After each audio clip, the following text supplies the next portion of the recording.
Star Plus, bienvenidos a su programa Al Punto.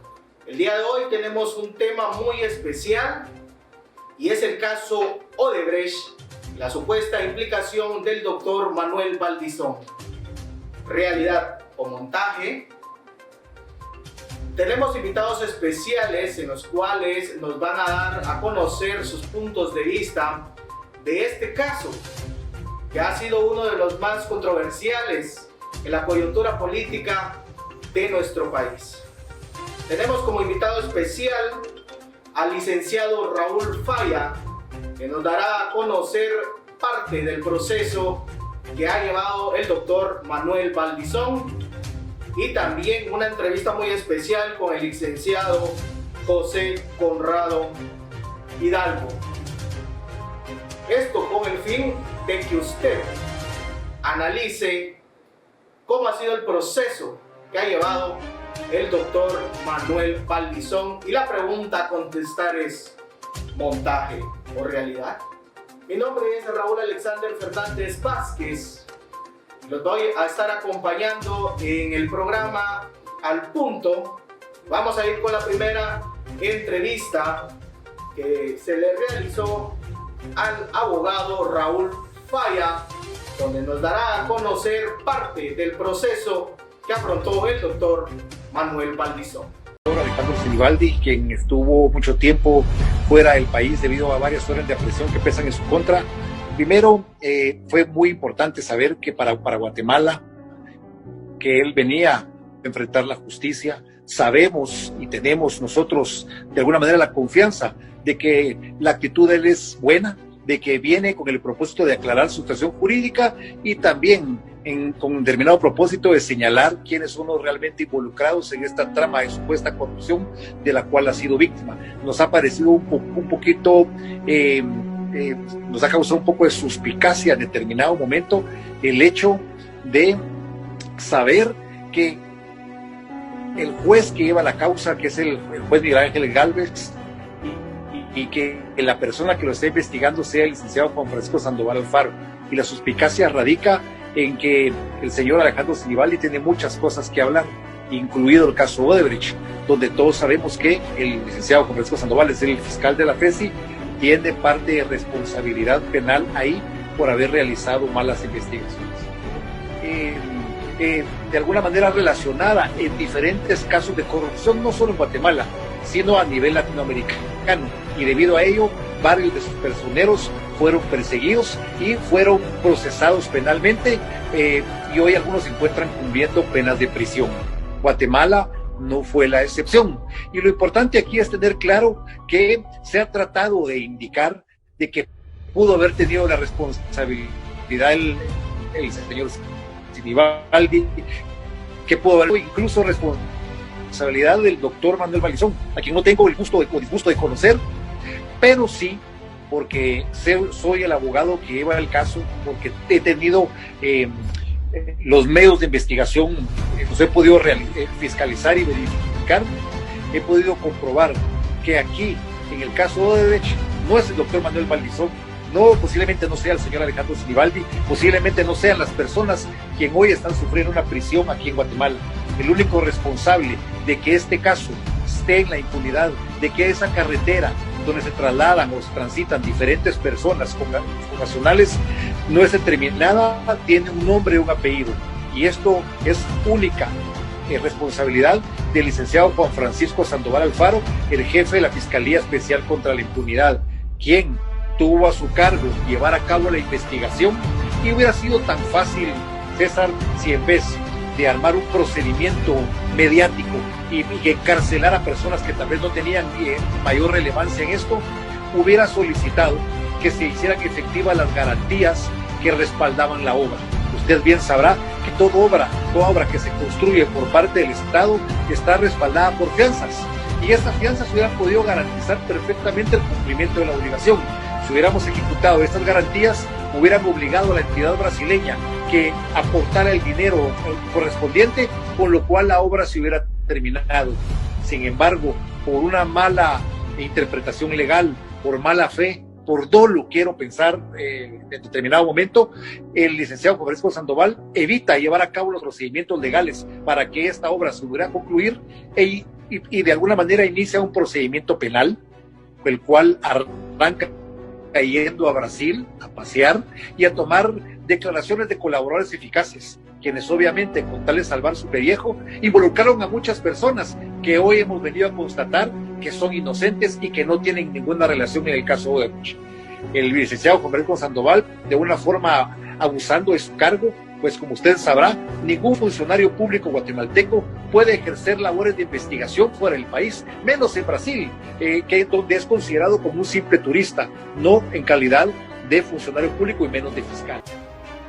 Estas fueron las declaraciones del abogado Raúl Falla, en el cual demuestra la persecución que tenía Juan Francisco Sandoval, exdirector de la FESI, contra el doctor Manuel Valdizón. Vamos a ir a nuestra primera pausa. Quédese con nosotros, está en su programa Al Punto.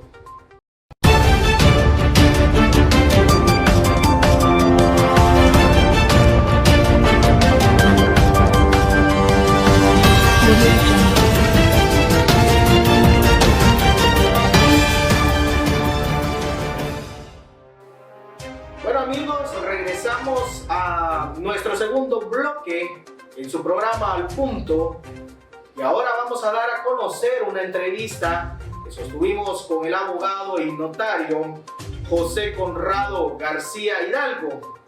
Él nos va a tocar diferentes temas que se dieron en el caso Odebrecht y el proceso que llevó el doctor Manuel Valdizón.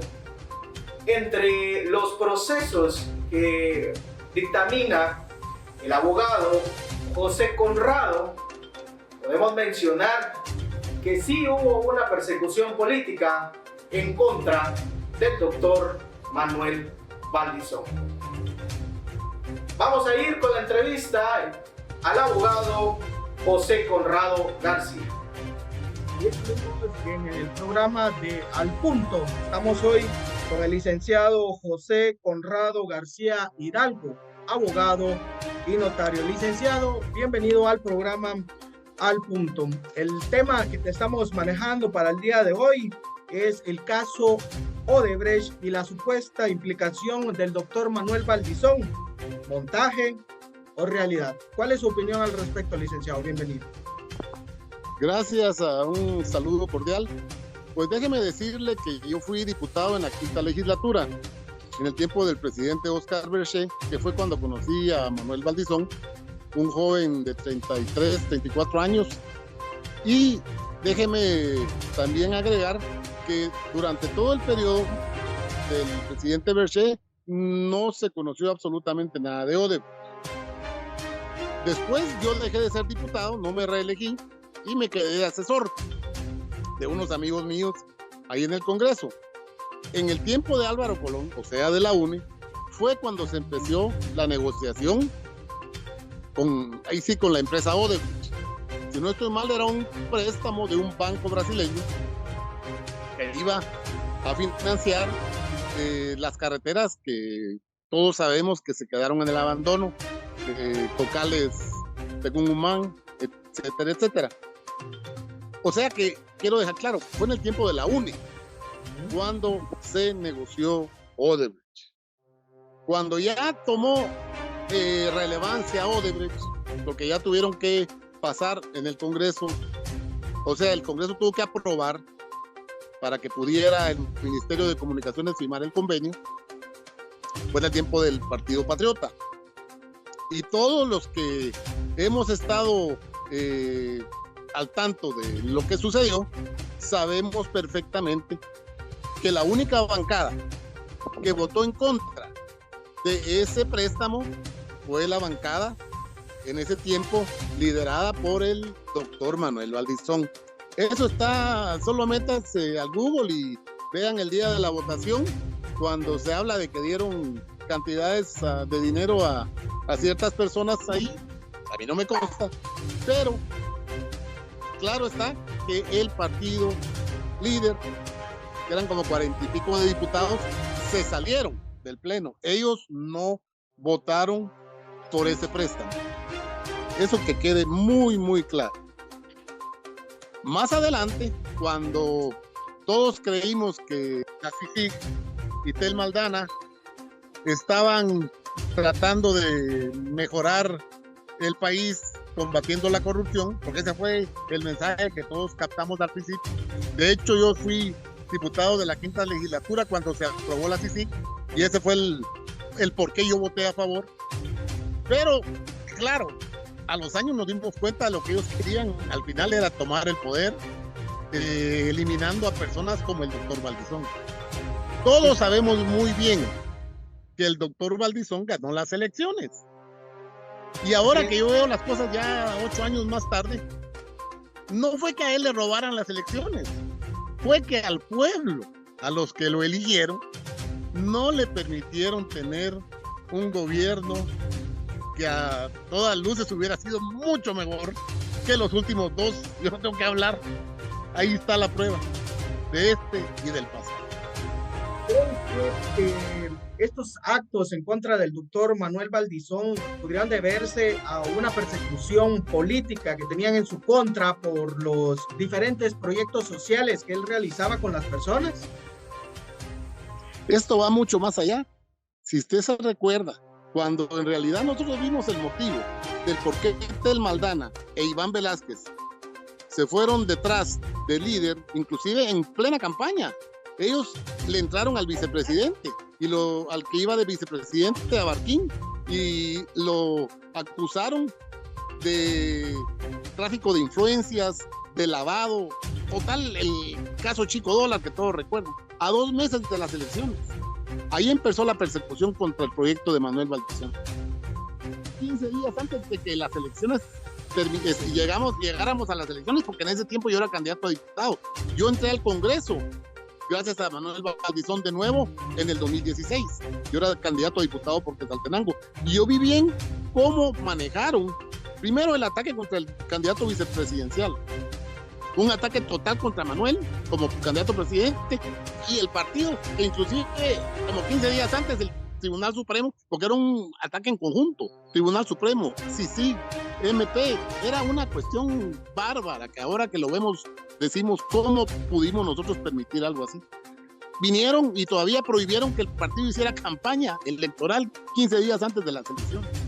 No contentos con eso, cuando ya Tel Maldana destapó las cartas y ya dijo yo quiero ser la presidenta de este país, teniendo la Corte de Constitucionalidad, teniendo al Thor Robinson, un gran mañoso en la reforma, al, ¿cómo se llama?, loco narcoterrorista del colombiano, vinieron y le ponen a Manuel una orden de captura por odio.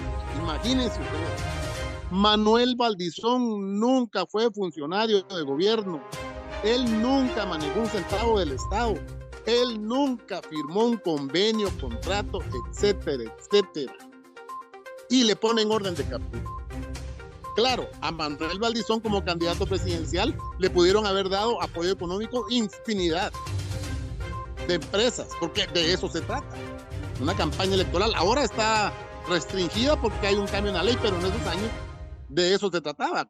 Por eso es que habían vallas, habían anuncios de televisión, habían apoyo de bolsas, por lo mismo, porque era una campaña totalmente distinta a las de ahora. Pero volviendo a su respuesta, lo que ellos querían era quitar a Manuel y a cualquiera que tratara de que tuviera la posibilidad de ganar una presidencia. ¿Por qué? Porque querían sentar a Tel Maldana, ahí sí que en el guacamolón, sin hacer mayor esfuerzo. Unos grandes mañosos que ahora están huyendo por ladrones y que la única forma que van a regresar a Guatemala es a la cárcel o con los pies por delante.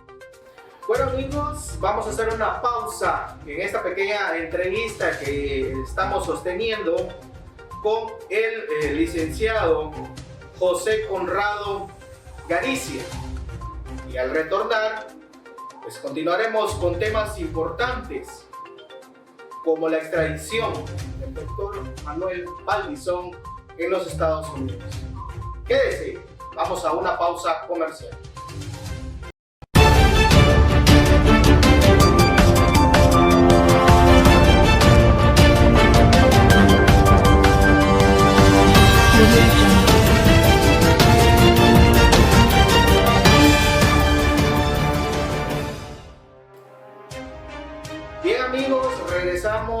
a su programa Al Punto.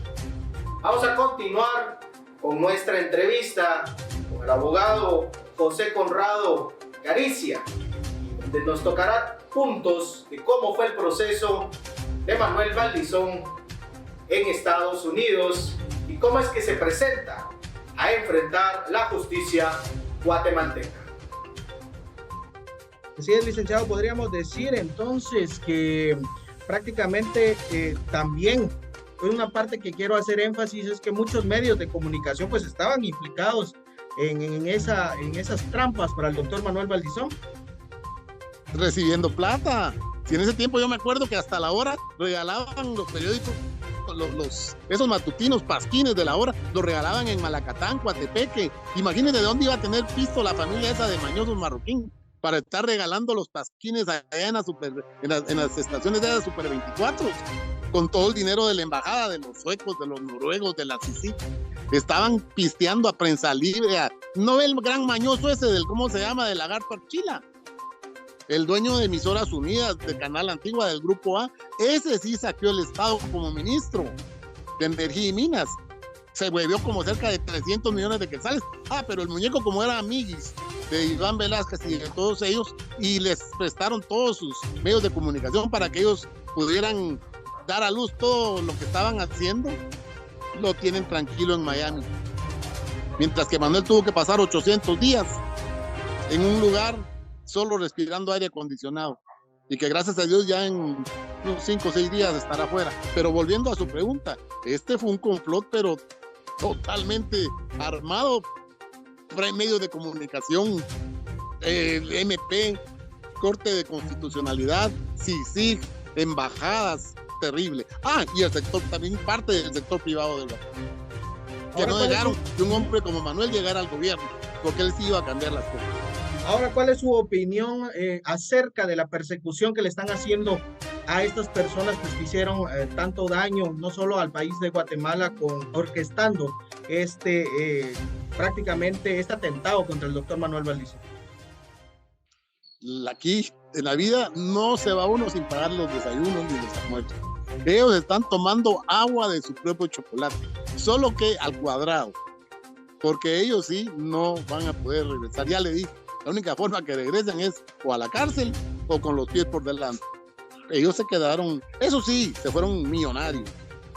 Ellos sacaron cualquier cantidad de dinero en dólares, millonarios. Estoy hablándoles del Sandoval, Aifán, Porras, Aldana y todo el montón de fiscales, ladrones, traicioneros, marrulleros que andan huyendo.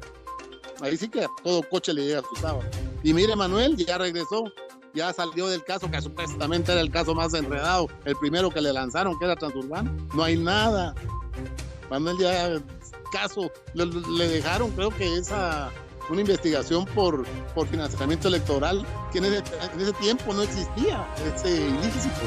Él ya está limpio en eso. Y yo estoy seguro que la semana entrante Manuel sale. Porque imagínense, si que el que era ministro de Comunicaciones fue el que dijo que no sabía cómo habían involucrado a Manuel, y él ya salió, es decir, ya tiene fianza en Odebrecht. Manuel, yo soy abogado también, por pura, ¿cómo se llama? Igualdad procesal. Manuel ya está preso. Y gracias a Dios, un hombre joven y que le puede hacer mucho bien al país todavía. Y es que también hay videos y hay pruebas de que Sinibaldi pues nunca confesó haberle dado dinero a Manuel Valdizón. Cabal, ahí está el video donde él dice, a mí me dicen que yo dije que le dieran al doctor Valdizón. Nada que ver, nada que ver.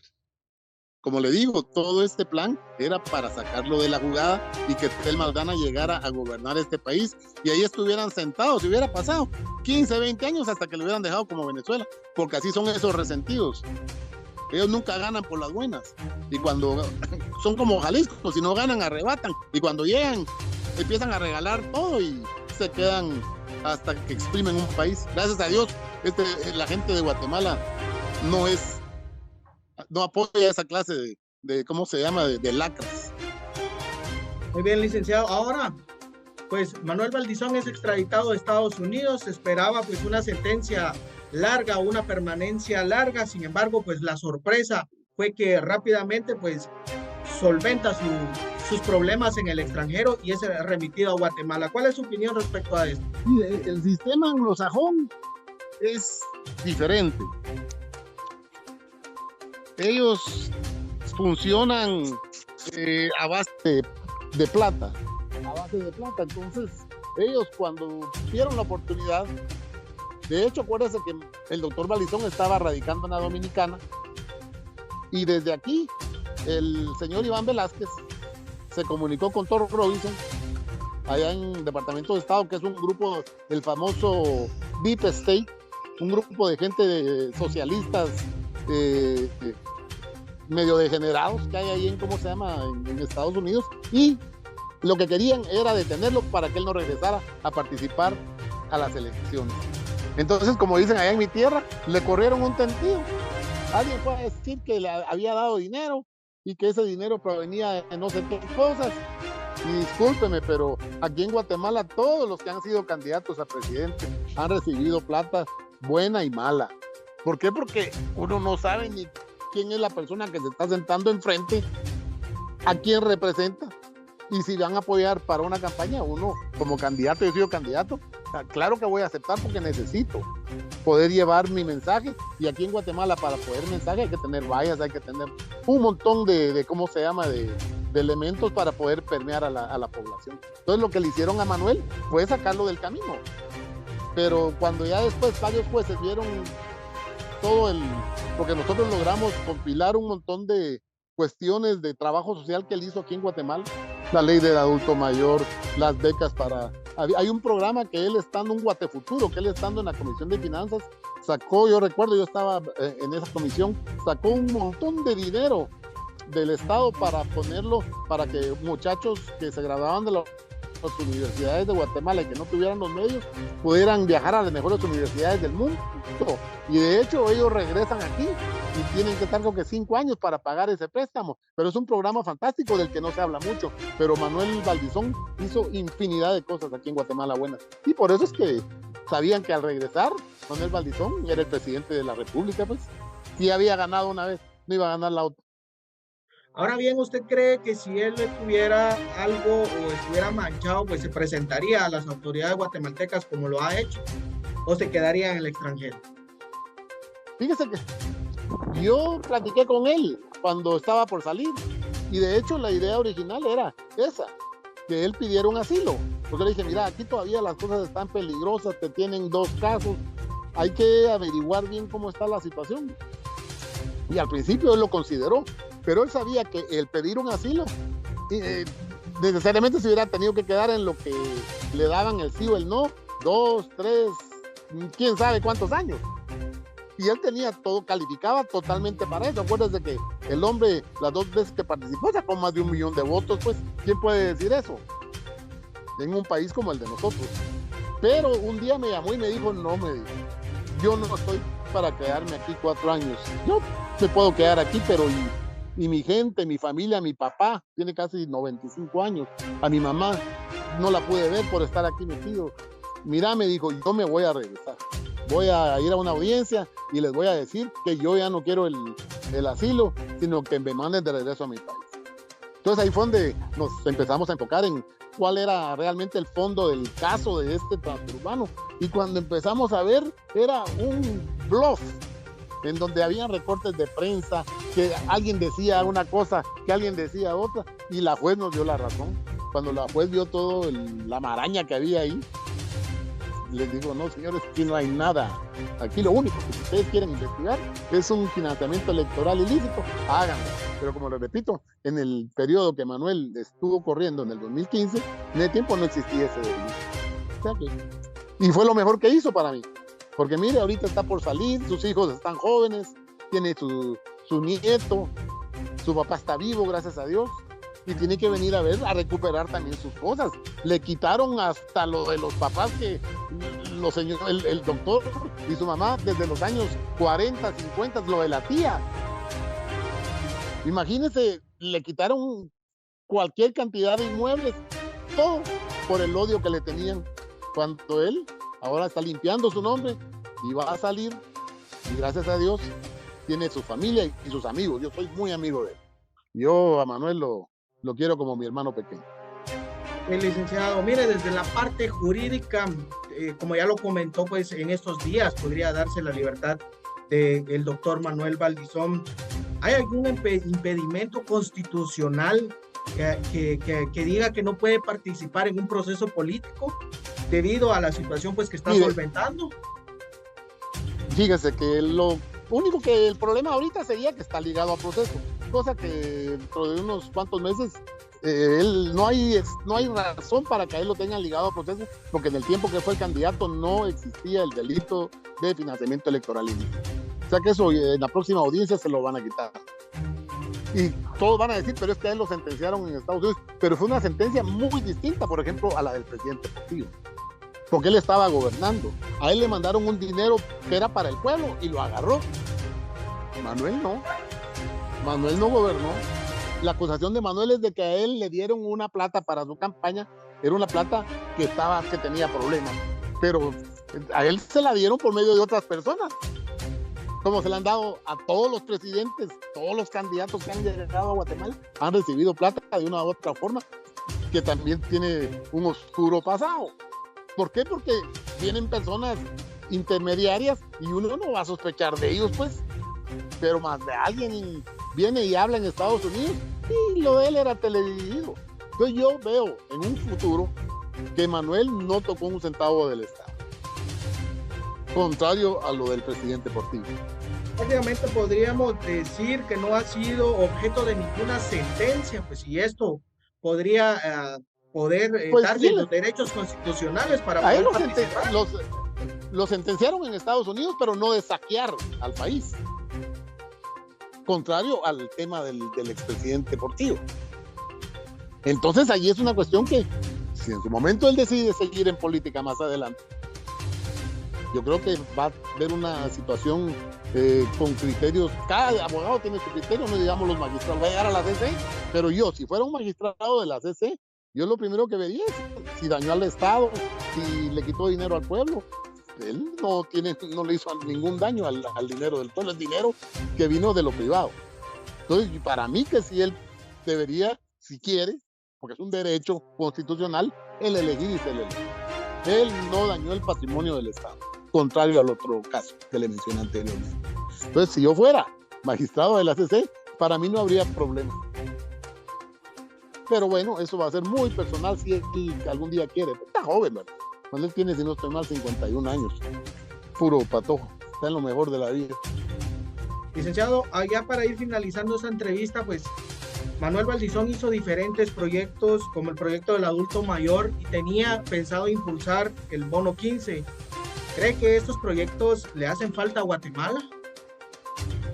Mire, desafortunadamente cuando Manuel impulsó la ley de la tercera edad, había un gobierno, él era el miembro de una bancada de 11 personas, el mismo gobierno, yo era del gobierno oficialista, yo estaba en el del presidente Berger, y los mismos asesores mandaron a decir que votáramos en contra, porque iba a ser una cantidad de dinero que iba a quebrar al Estado, y un solo show que hicieron.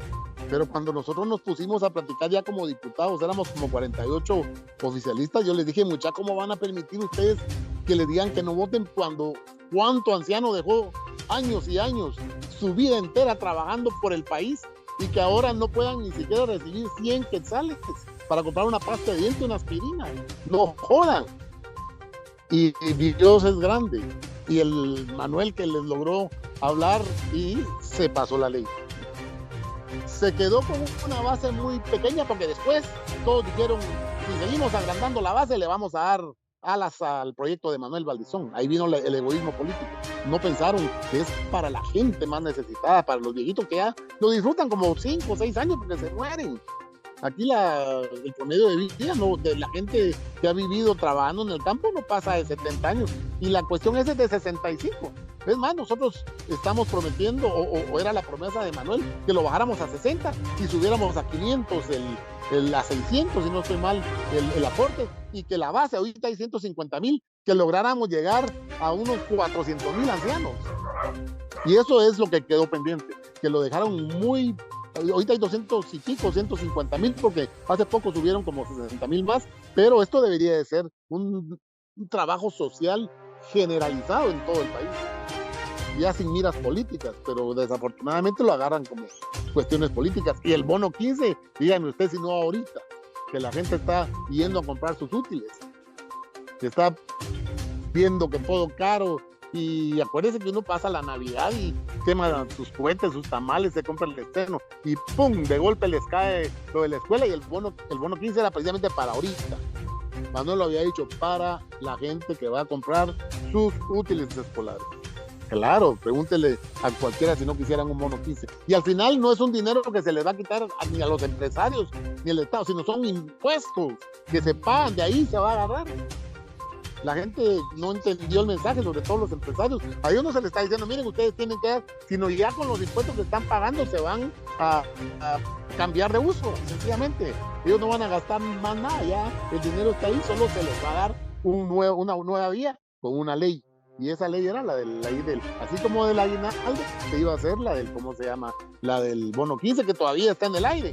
Ahí hasta la gente de los verdes ya la quería agarrar como propia y hacer una para el bono de Semana Santa.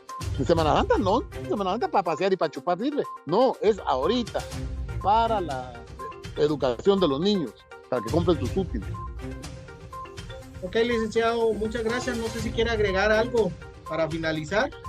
No, pues yo sé que ustedes son muy vistos allá en el Petén, que me encanta. Yo voy al menos 3 o 4 veces a Petén al año, y solo quería decirles que Manuel Valdizón, primero Dios, en semana y media va a estar afuera, y ojalá pueda regresar a la vida económica del país, porque él es una persona que ustedes que conocen bien cómo está la isla de Flores, qué fue lo que pasó con Fonpetrol, los que entienden lo que Manuel, el legado de Manuel Valdizón, del papá de Manuel Valdizón, del doctor Salvador Tájer, Valdizón Tájer, saben perfectamente que es una familia que ha dado más de lo que, mucha gente que es envidiosa, dice en este momento. Así que yo sí espero, primero Dios, ver a mi hermano en 15 días tomando un café conmigo en un lugarcito por allá por Petén. Bueno amigos, esta fue la entrevista que sostuvimos con el licenciado José Conrado Garicia, en donde tocamos puntos extensos de cómo fue el proceso de el doctor Manuel Valdizón. Realidad o montaje. Ya hemos visto los diferentes puntos que han dado nuestros dos abogados invitados, la persecución política hacia el doctor Manuel Valdizón, también su extradición a Estados Unidos y cómo afronta la justicia guatemalteca. La pregunta que les dejo a ustedes al aire es la siguiente: ¿qué hubiera pasado si el doctor Manuel Valdizón hubiera sido presidente? ¿Estuviera usted recibiendo el bono 15? ¿Cuántos abuelitos habrían sido beneficiados con el programa del adulto mayor? Eso es para que usted lo analice y recuerde que este fue su programa Al Punto con Raúl Fernández. Nos vemos en una próxima emisión.